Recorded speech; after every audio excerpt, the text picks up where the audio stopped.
The leader of Hezbollah called these twin attacks on Monday and Tuesday an act of war that crossed a red line, as I just said, and said a reckoning will come. So what is Israel bracing for now?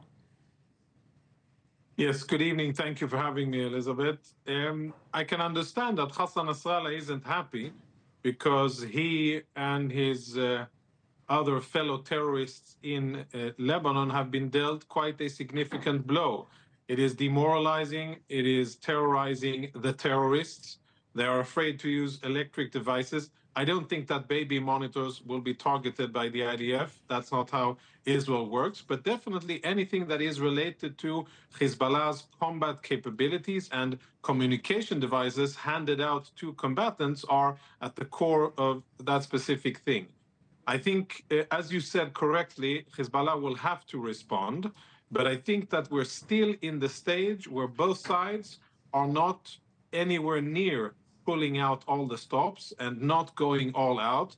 And I interpret what Israel has done as perhaps a last effort to impress upon Hezbollah and Washington and Tehran and Beirut that if you don't stop firing at Israel and if you don't allow Israeli civilians to go back home to their homes safely, then the other option is war. And if we go to war, Israel has significant capabilities that will challenge Hezbollah. The leader of Hezbollah also said today that the attacks didn't affect operations. That can't possibly be true. Several terrorists we know were killed. Lines of communication have been completely disrupted. They're now relying on, I don't know, landline phones or couriers, human couriers.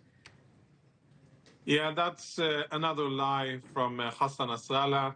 He, by the way, posted that televised speech from his bunker, where he has been hiding for many, many years. You haven't seen Hassan Nasrallah out in the open. He knows that if he goes out in the open, that'll be probably a very short visit. And I think that it's dishonest to claim that Hezbollah's operations have not been affected. They have been affected, and it will take some time to assess exactly how, but definitely so.